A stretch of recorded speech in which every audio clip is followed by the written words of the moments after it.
Boom. What up, ladies and gentlemen? Today's guest, why vanity metrics are killing your marketing budget and how to stop it. Let's get this one started. Here we go. Shut up and sit down. Look, a business can give you everything you want in life. Prestige, wealth, freedom. It can also take everything away from you. This show is for those who are willing to take that risk. These are the real life stories of entrepreneurs. But before we start, I have one small favor to ask. Please leave a comment. It can be advice, critiques, tips, feedback, or share this with someone because your engagement is the most valuable and most powerful form of social currency. So thank you, and welcome to another episode of Business Bros. All right, business bros, he's the guy making teams call when dashboards stop making sense. With a brain built for both tech and strategy, he's turned messy data into $500,000 in just 2 years, fixing GA4 headaches and helping $20 million plus companies scale with clarity. Let's give it up for the one and only Joshua Lauer.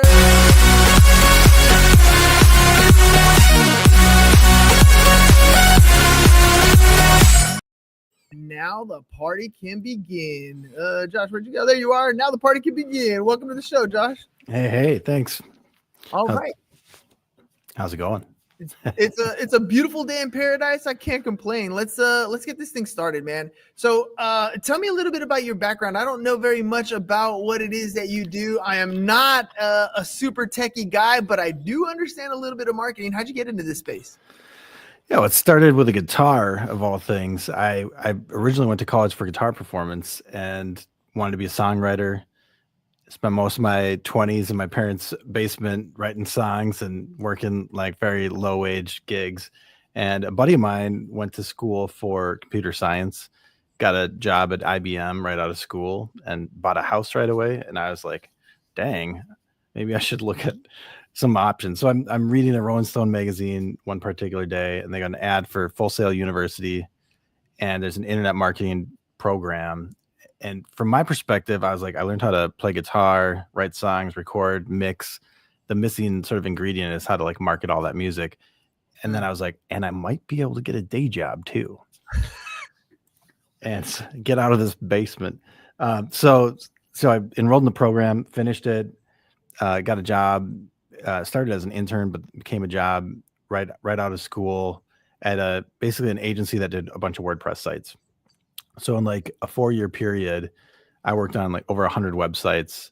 Kind of early in my career, just I was the guy. Like as you came to us to like redo your site, I would collect all of your previous data, work with the designer to kind of share with them what's going on with the data. So as they're coming up with design concepts, I can say, that's great, but if you do this, we might lose this or whatever, kind of giving them pros and cons from a data sort of whiteboarding thing. And then, once they got those sort of figured out, we'd present to the clients, get the designs approved, and then I'd be the guy setting up the tracking and making sure your website was totally technically optimized for SEO. So 4 years of doing that, went in-house at a few companies. First one after being at the agency was Lead Pages. And so that was really exciting because then I was a marketer on a marketing team selling a tool to marketers, right? So same marketing again.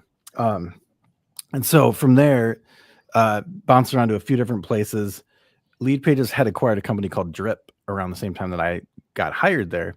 And Drip would eventually get rebranded to being an e-commerce CRM. And so this e-commerce sort of flavor is like emerging. I ended up working at another company called Evereve. They're a women's fashion retailer with about 100 plus locations in the United States, big e-commerce site. And from there, also after that kind of pandemic sort of became a thing, went somewhere else doing, if you've ever had a 6-digit code that you have to enter to verify it's you. Yes. Company called Telesign. I was on the marketing team there. And then from there, I started kind of exploring how I could go freelance, because as time goes by and you meet all sorts of people doing all these things, you make friends and expand your network. And there are people that are like, I wish I had someone on the team like you. And so I started kind of going like, well, I could probably help you out a little bit on the side here. And then that turned into like, you know what, I think I have enough connections that I could actually do this thing. And so 2022, probably almost 3 years ago now, I went full-time freelance. Dude, talk about being at the right place at the right time. I mean, getting into developing some websites here and there to doing that full speed, and then going into lead pages, which is essentially what pretty much every digital marketer is learning to use today, maybe on different platforms, but pretty much the same style of marketing all the way across the board. And it took you a while to kind of say, all right, maybe I can do this on the side. I mean, those are some tremendous skill sets that you developed along the way. Those are real cash producing asset skills that you have acquired over the years. You've now started to work with like $20 million plus companies, because obviously it doesn't matter whether it's a startup company or one of these big companies, they all need to implement a lot of these procedures and then make sense of the data that they're getting from implementing these procedures. What do you see are some of the biggest mistakes that these big companies are making that even small companies can avoid today? A really big thing you'll see with larger companies is, the silos, right? So you got somebody working over here, another person in this department, another person in that department. They might all be trying to solve the same problem, but nobody's actually talking together. Or a different example that you'll run into is this team is incentivized to improve this metric, and this other team is focused on this one. But if this one team, like say it's your marketing team, is increasing leads, and the sales team is potentially, if they're not understanding what these leads are all about, or they're not following up appropriately, we could end up losing them that way. Or you end up in a scenario where we don't track things all the way through into the CRM far enough to know that those leads are actually valuable. So you could be getting a bunch of junk leads, and that's a really common thing, right? They're like, well, the leads are through the roof. What's the problem? Where's the pipeline? And it's like, well, the pipeline doesn't exist because the leads aren't really quality leads. So yeah, like it's really, I think communication is one of the main things that, anywhere there's people and organizations, we need to communicate, and communication's hard. You can come in have you ever been in a meeting where you get done with a meeting, you're like, all right, great.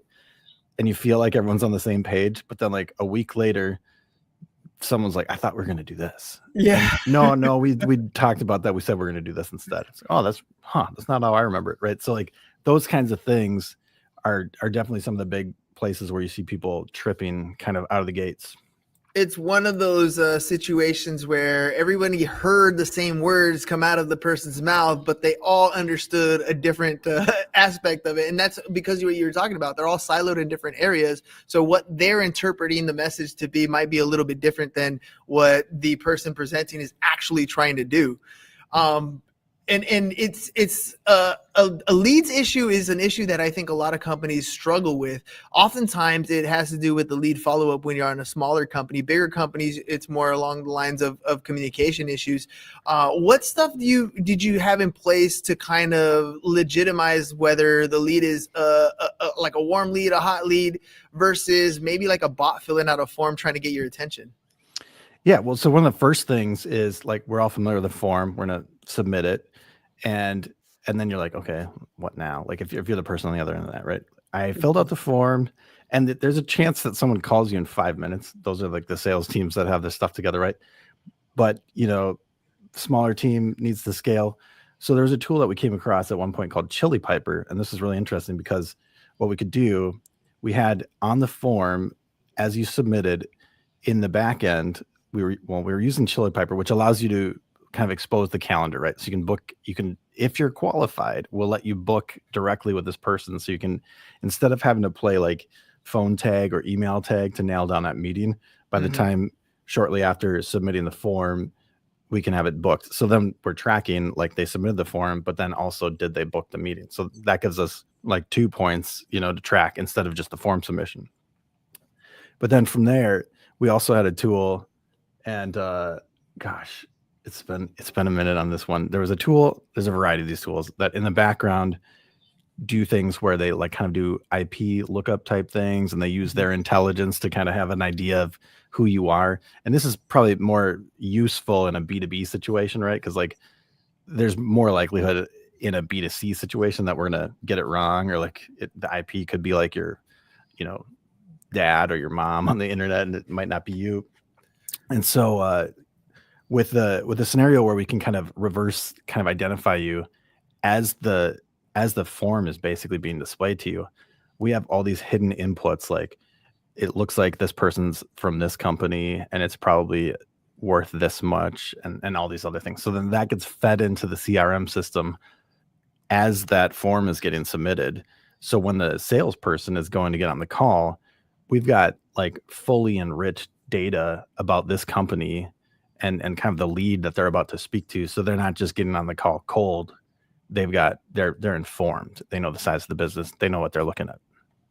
That data is absolutely vitally important. And I'm going to get to a question about data warehousing here in a second. But before that, there's a term, like GA4 is one of those things that companies look at. For those of us who aren't familiar with that, what is GA4 and how are you fixing it to kind of get these tracking issues sorted? And how does that differentiate from like other data consultants that are out there? Yeah, so GA4 is like the latest version of Google Analytics. It used to be called Universal Analytics. People now that it's GA4 just sometimes refer to it as GA3, the old one. But the old one was a completely different tool than what GA4 is today. And so I'm talking about that a little bit. The old version is, think of like the old internet, right? We had web pages and you look at another web page. Now today, like you can click on things and drop downs pop up and the page is like interactive, right? If you look at like Facebook or whatever, it's like an application. And so it's more prevalent today that like little click events maybe mean more. They might mean that you're seeing more things, right? So as Google Analytics was evolving, they had also rolled out a version that was kind of for mobile apps and stuff like that, right?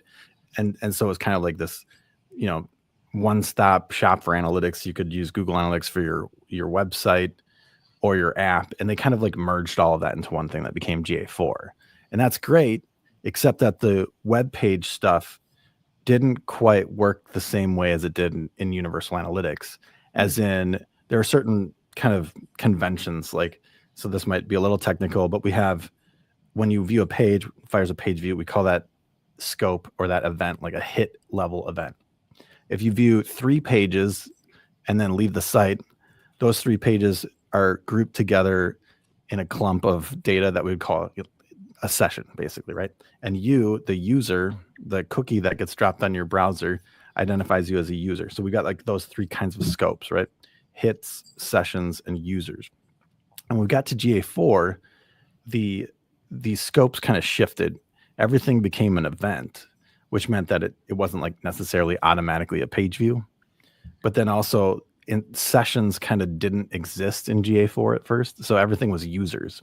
And so like, think about it like this. Say you're going to the store. Maybe you're looking at making a purchase that's not just like a grocery store, but like maybe it's like a hi-fi audio store or something. Like you're looking at a stereo, and the stereos like that you're interested in are, let's just say they're more than $1,000, right? So you're like seriously kind of like digging into like the specs and trying to figure out what you want. You might come to the store, talk to the store people to learn about the brands and all sorts of things a few times before you end up actually buying the stereo. So each time you do that, it's like a store visit, a session, essentially. And each session, you potentially have the opportunity to buy something, but you might not, right? So like, if we know that you're at least learning more when you come to visit, we know that we're kind of guiding you along, so to speak, towards that conversion goal. And so the sessions were really important because any session could be an opportunity to kind of achieve a goal. And if we divide sort of the goals by the number of sessions versus, and get a conversion rate, versus the number of users, it depends on your business, but you may or may not have a scenario where like the user conversion rate makes a ton of sense. Like if you have a business that's maybe smaller sized transactions, there could be multiple purchases per user per week or per month or whatever, right? So then having a conversion rate that's like, say if you had an average of 5 transactions per user in a given month, if you're doing it by users, you might have let's say 1 million users there. But if each of those people came back at least 5 times, right, that would be 5 million sessions. So you can imagine like 1,000 divided by 1 million is a higher percentage than 1,000 divided by 5 million. Yeah. And so when you use users as a sort of denominator to calculate conversion rate, you can inflate the conversion rates that we're used to hearing about in the classic world of Google Analytics, and we can think things are more successful than they actually are. And so that's kind of an important nuance. Now, on the other side of it, if you're a sales team and you've got a 6-month sales cycle, a user conversion rate might make a lot more sense, because it's not like they're going to buy multiple times this year. You're probably signing an annual contract that might even be multiple years. But that that goes back to how you're able to read the data and how it's being interpreted in your particular organization. So knowing the difference between those two conversion rates could be the difference between launching your next product a certain way or not, right? Spending the marketing dollars on that approach or going in a different direction. And let me go back to the data warehousing thing. Can you break down what it actually is and why every business that's thinking about scaling has to have one? Yeah. So with GA4, there's like a one-click button basically that allows you to store all that data in BigQuery. And for the most part, it's, I would say, practically free. It's not technically free, but I think it's like $5 per terabyte or something like that. So it's pretty cheap, right? Mm-hmm. And if we just rewind a little bit back to the universal analytics we were talking about, when Google decided to switch to GA4, they started throwing all these alerts all over your accounts, like migrate to GA4 before your data's gone. And you're like, wait, what do you mean the data's gone? And it was literally like, there's going to be a day where if you don't change the code on your website, it's going to stop collecting data. And then 1 year after that day, if you haven't like backed up the data that you collected with Google Analytics, you won't be able to access it anymore. Yeah. So they teach us a lesson here. Basically, it's not your data if it's not your data, right? So put it somewhere where it's in a place that you control and you don't ever have to worry about losing it. And that's huge. The history of your business is unique data that allows you to make all kinds of decisions. You absolutely want to be able to look back and say what happened here. And maybe, we talk about year over year comparisons, right? A pretty common thing once you've had a year's worth of any kind of data is then to start looking like, how did July 2025 compare to July 2024 as an example? And right, so you get those year over year comparisons because if we compare this month to last month, there's seasonality, right? So like, exactly, like we're going to probably buy swimsuits in the summer and jackets in the winter and stuff like that. And so like, if we're looking at how do the jackets do in July, it doesn't take a genius to figure out we're not selling a lot of jackets in July. And so oh, go ahead. Yeah, so owning your data, where instead of like, and this is more than just like a name, email, and phone number. You're talking like visitors and the number of sessions and all the data that we're warehousing all in one spot in house. Yeah, exactly. And another thing then, so say you got the GA data, a lot of times marketers, we're spending money all over the place, right? Meta, Google, TikTok, LinkedIn, what have you. Well, once we got that data going into all those places, each month it's probably time to like kind of figure out what happened, how much money did we spend, what was it like return on ad spend. So you're kind of combing through all your data each month, trying to figure out what last month looked like. We can plug into all of those systems, put those into BigQuery, and now you've got a dashboard that can feature your website analytics data right alongside your spend data. And you can join those data sets up in various ways where, like the Facebook API features a bunch of different like, detailed views, right? So like you may have heard of like the 7-day view through conversions or the 1-day click conversions. And usually like you can set your account to optimize a certain way, but then there's also different views you can look at for reporting purposes. So you can literally analyze 1-day click, 1-day view, and view through being like people saw the ad but didn't click on it. 7-day click, 7-day view, and 28-day click and 28-day view. So you can imagine very different scenarios depending on your business and how long the sales cycle is, whether or not you feel like an ad that somebody saw 28 days ago is relevant. I think in a scenario, again, if it's a B2B where we got a longer sales cycle, probably yes. But if we're like talking about like Labubu or something like that, maybe 28-day ad there. Those are going out the window real quick. But like, I tend to find that like the closer to the event, kind of the more you'll see that things align with Google Analytics. But it is interesting to understand that view kind of perspective, because it's kind of like a range, right? So like the view through, if we look at a 28-day view through window, like, I mean, we're talking basically we have a month, like, for anyone that saw your ads to buy something or to do the thing you want them to do, versus like one day. Obviously a lot less people are in that 1 day window for that event to happen. So it kind of really depends on how your sales cycle works, how your business works, and all sorts of things like that in terms of which kind of ways you want to look at it. But if you have that data in a data warehouse, you can literally just flip between them essentially and go, what if it's like this? What if it's like that? And then you can decide how you want the bidding side of it to work in terms of what that bidding algorithm should actually be. Well, at that point, you're taking advantage of the bidding algorithms that are built into the different platforms, whether it's Google AdWords or Facebook Ads Manager or on TikTok Ads Manager. Being able to pull that data, house that data, and then interpret that data makes that a lot easier to run ads that are converting at the level that you want them to convert at based on the metrics that you're looking at. So let me ask you, because we said, you were saying earlier how sometimes you can kind of take a conversion rate and make it look pretty, even though it's not necessarily what it's supposed to do. That's where the vanity metrics come in. How do I distinguish between vanity metrics like that and actual KPIs that can drive a profit? Yeah. So I think we probably have an innate like intuition that something's a vanity metric. Like one example would be like, how many followers do you have on any given platform, right? Like now, that's not necessarily going to move the needle on your business today or tomorrow. But on the other hand, it might be a leading indicator, for the reach that you have in a specific social media platform. Let's say that it is.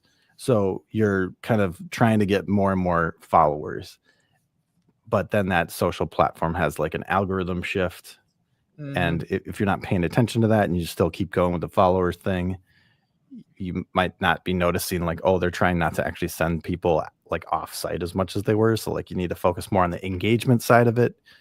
And so, that's one example of a vanity metric. Another one, just on the front of the website, early in the days of Google Analytics, people would be like, oh, what kind of goal should I set up? And if they didn't have a way to track that a form submitted, we'd go to like a thank you page.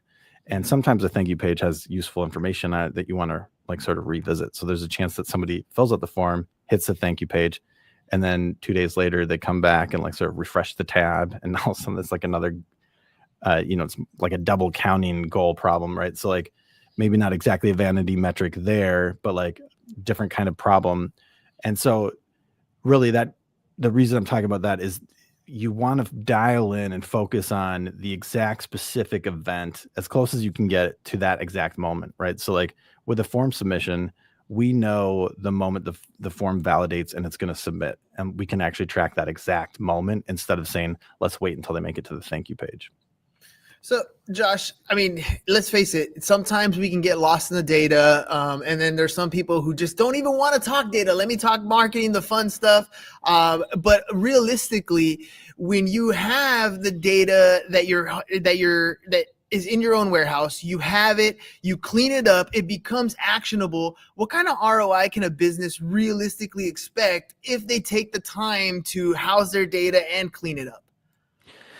Yeah, the ROI is, I would say it goes through the roof depending on the business, right? So like, and it depends on like kind of the qualification of things as well. So like, think of it kind of like a funnel, right? So like, first we're getting a bunch of eyeballs on your ads, right? And then eventually people are clicking on those and make it to the site.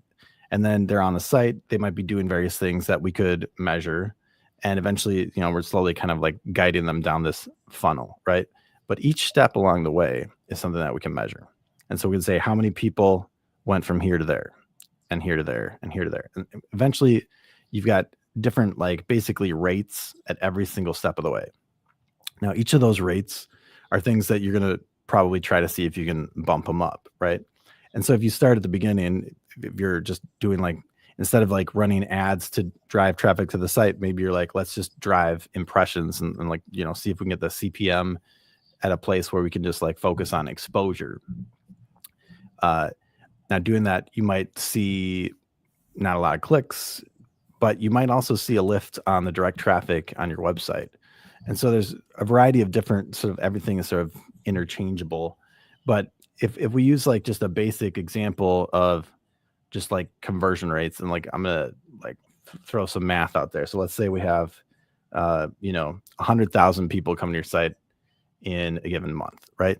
And if we just use like the average you know like 1% conversion rate, which like I would say is we're starting kind of at the bottom. If you're under 1% conversion rate, like there's ouch, right? So it's like 1% is like good. It's sort of like the health meter, right? It's good if it's at least 1%. If it's under 1%, there's a variety of things that could be going on. Like one scenario where I've actually seen something that was converting pretty well that was under 1%. A lot of people would go there to log in, and they're not obviously going to like convert. So there's ways you would segment those people and figure that stuff out. But let's just say 1% of 100,000, we're looking at 1,000, right? So if we have an average transaction value of say $500, that's 500K. But if you were to take that same thing and say we got the conversion rate up to 3% at $500, now we're looking at 1.5 million, right? So like, how do you do that, right? And those are the things where I can't just say bingo, bingo, bingo, do all these things every time and it'll work. We need to like understand your business, understand kind of how your customers relate to your business. Like, what is that brand customer relationship? How is the marketing message, resonating? Are there any issues with the site that could cause like drop off in the funnel? So as we're monitoring all these spots, we can see, okay, we're good here, there, and this is a bigger drop off than anywhere else. If we can solve that, we're gonna see this needle move this direction. And so it's a very systematic approach, identifying and locking in the things that you can measure, watching them move over time, and really thinking, over a certain interval, whether it's like it's pretty typical to do like a monthly review. Like, how did we do last month? And then kind of look at that and say, what happened. I think another thing about the data that's important to remember is it can tell you what happened, but doesn't necessarily tell you why. So you still need to bring your business knowledge into that, your knowledge of like, oh, we tried to push that promotion when this other thing was going on that might have been like not the right time, to bring it back to the band that I was in back in the day. I would occasionally get like a short notice opportunity to do a gig, and I'm like, yeah, let's do it. And then I'd show up to the gig and, doesn't seem like there's that many people here. And it's because there was a different event happening in the same town that I didn't know about. And the local bar there was just trying to like fill a few seats because they knew it was going to be kind of quiet. Right. So, it's important to understand what's happening around you as you're kind of analyzing and sort of drilling into every possible metric that you can kind of get your hands on. Well, Josh, it's clear that you know your stuff with years of going through this from when it wasn't as relevant as it is today to like literally helping people or bigger companies scale. If people want to reach out, find out more about you, maybe they're the ones drowning in spreadsheets, trying to figure out how to get this thing rolling. What's the first steps they should do, and how can they reach out to find out more? Yeah, I would say I'd love to help out any of your listeners. I think the easiest way to get in touch with me right now is to find me on LinkedIn. It's Joshua Lauer. And yeah, I guess backwards on the at there on the screen, but reach out to me, send me a message, mention the show, say you're interested in a deep dive audit, and I'll get back to you with the time to, sit down and talk through your business, take a look, with a fine tooth comb to be like, where are you losing and where can you win? So what's if people are drowning in their spreadsheets right now, what's that first step they need to do to kind of get some clarity and get themselves in a position where they're like, yeah, I definitely need to reach out to somebody like Josh? I think if you're drowning in a spreadsheet, that's like, you're in the spreadsheet. And then the question is, are you happy? Or do you like that? Or would you wish, are you dreaming of a better way? And if you are, there is a better way. And we can make it so that those reports that you're, polling every day, that you're spending hours and hours polling. If you ever, I was there back in the day. And like, I remember I'd pull a report and then I'd get to a point and I'm like, something's not right here. And somewhere along the way, the date range had gotten like reset. And I'm like, oh man, I got to go back and like pull all this stuff again. When we automate your reporting, the queries are locked in. You don't have to do that. You're looking at your data and saying, what can we do and what happened? And you're asking all the questions instead of trying to figure out where you are and what direction the compass is pointing. Well, ladies and gents, that's how it works. Look, you're already spending the money, I'm sure, on ads. You're already driving traffic to your websites. The problem is you don't know who's showing up. What are they doing? How long are they staying? And you're just bleeding money because you don't have that data squared away. You need somebody there to help you sort that data and get yourself in a position where your conversion rate is legit and making you more money. So make sure you guys reach out. You can find Josh on LinkedIn at Lauer Joshua or Joshua Lauer. I'm sure it'll come up either way. Take a look there, send him a message, and stop drowning in losses because you know what? They're like phantom losses, to be honest, because you don't know how much you're losing because you don't know what's going on behind the scenes. Get yourself squared away. Joshua Lauer on LinkedIn. Josh, thank you very much for coming on the show today. Ladies and gentlemen, that's all we got for you on this one. We'll catch you guys on the next one. Peace. And we're out. It's over. Go home. Is your business in need of marketing? Try starting a podcast. But not just any podcast. Podcast like a pro. We can show you how to take your business from being invisible to becoming a brand people trust. Go to www.businessbros.com